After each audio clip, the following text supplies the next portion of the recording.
Hello, everybody. My name is Monica Sobchak. I am one of the elections co-commissioners here at UCSC, and I would like to formally welcome you to today's candidate orientation Zoom recording. My fellow commissioners are here as well if they would like to introduce themselves. Hi everyone, I am Dominic Brown and I am also the co-election commissioner here at UCSC. Hi, I'm Saul, and I'm the Associate Elections Commissioner here at UCSC for the SUA. Thank you very much for taking the time out of your day to watch through this recording. We're going to go through the basics of what to expect from the campaigning process, and we will go over the ground rules and what your rights and responsibilities are as a candidate. So to that end,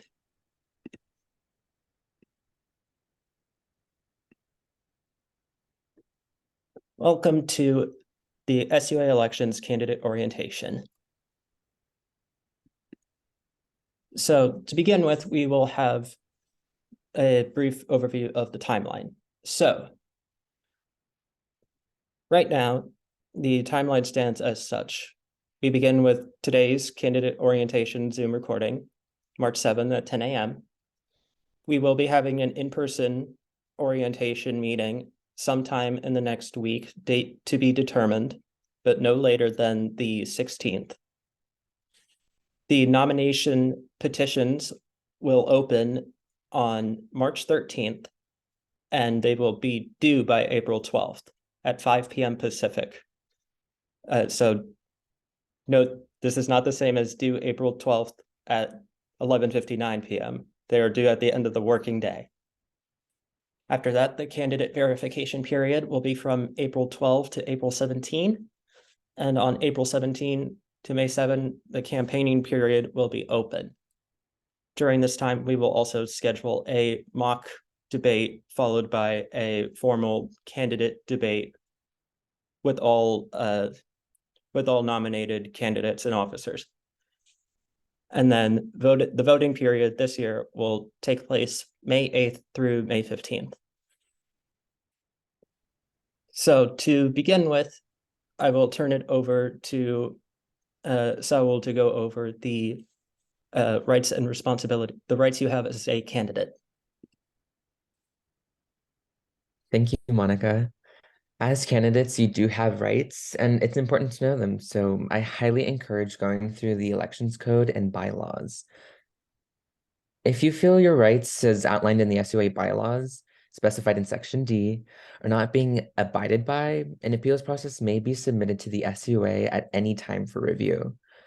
As candidates, you have the right to an equal opportunity as other candidates vying for the same position, the right to responsive elections commissioners regarding communication, the right to be provided with direct contact to the University Legal Counsel regarding any action taken by the Elections Commission and the SUA, the right to use information collected from any setting that is not SUA endorsed in adherence to SUA bylaws, Section D, and the right to campaign freely without obstruction from another candidate. Continuing on with the Elections Code, it's important to note that the breaking of any of the rules set within the SUA bylaws, Elections Code, and university policy and regulations may result in disqualification or trial for candidacy of any position during the elections process. Furthermore, as outlined in the SUA Elections Code, campaigning within 20 feet of an official polling station,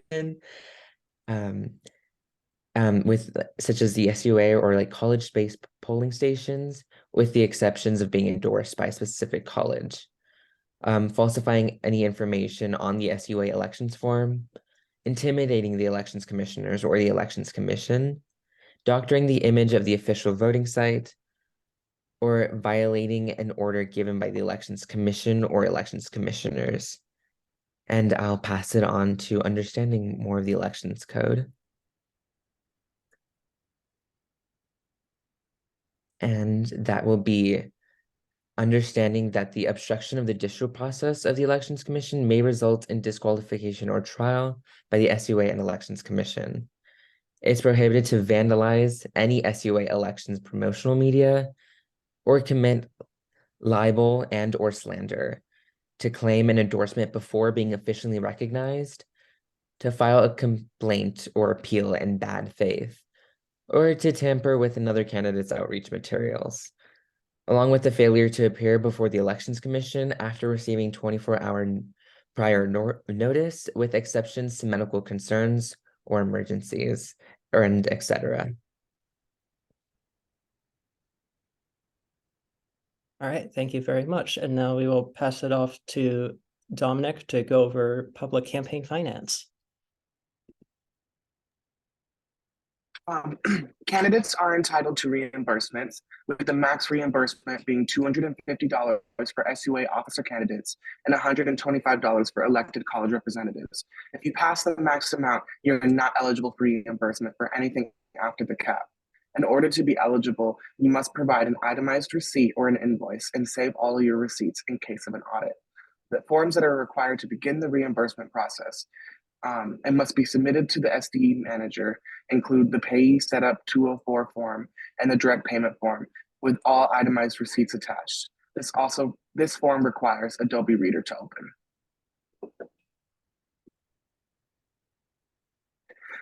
And now for the reimbursement process. What can be reimbursed?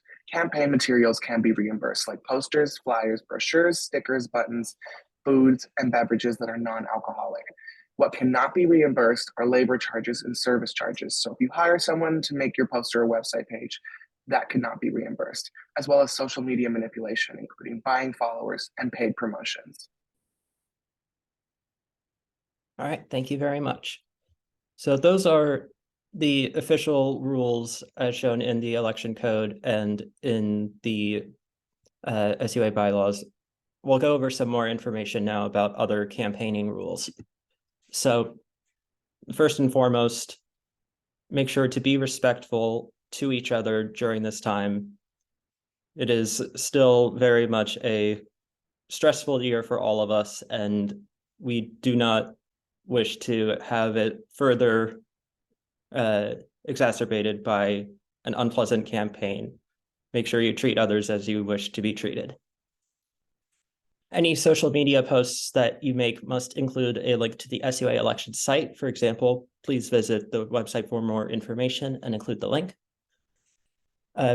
Based on what we've heard from public opinion, mass emails are heavily discouraged. They're not technically unallowed, but they are not something that would be very popular, so to say.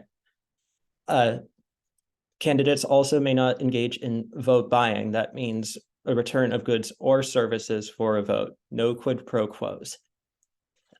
Candidates must also give voters the privacy to vote in any modality. That means no being too close to them in person and no monitoring them virtually over Zoom, something like that. Candidates who want to give out food must follow the university policy on giving out food, and depending on what that entails, you may require a food permit to do so. Candidates also cannot be within 10 feet of a voting station where voters are being encouraged to vote on the spot. For example, we will have an election commissioner's table with giveaways and food where there will be tablets for people to vote on the spot. Candidates also cannot ask a voter to open up their device, laptop, phone, so that the candidate can demonstrate for them how to vote in real time in order to receive goods or handouts. A candidate may help a voter navigate the SUA election site, but may not guide them through the voting process proper. And some more clarification on other campaign conduct. Wearing any clothing or gear that is campaign promotional material, that is considered an act of active campaigning. Do not wear anything of that sort before the campaign period starts. So before April 17, that is not allowed. After April 17, you may wear whatever promotional material you like.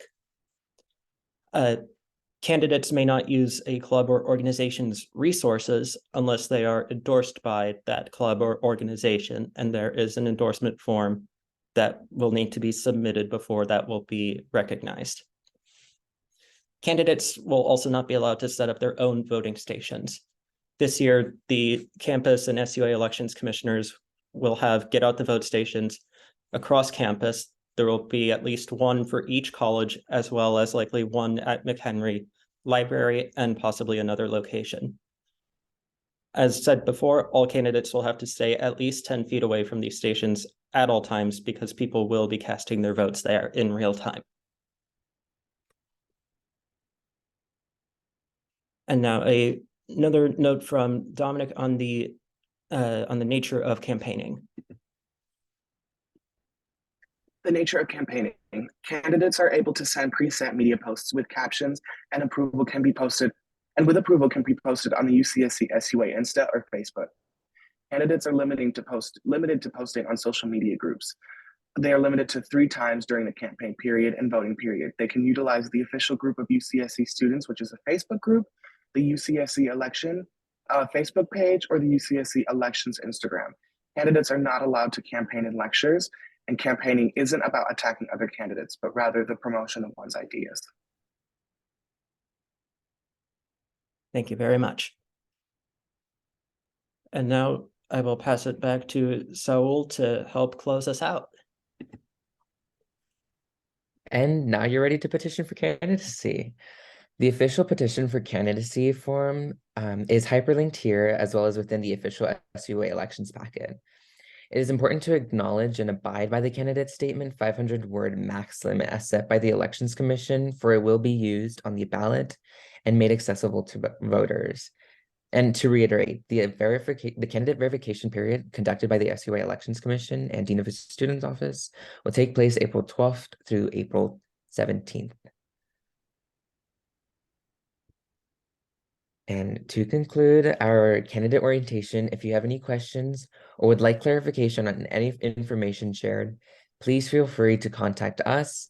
That would be Dominic Brown and Monica, Sobchak for the Elections Co-Commissioners, me, Saul Garcia for the Associate Elections Commissioner, Amanda Pepe, our SUA parliamentarian, and Travis Becker, the Campus Elections Commissioner.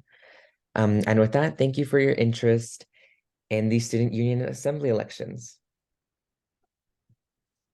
From all of us here, we wish you the best of luck, and we look forward to hearing from you soon. Thank you very much.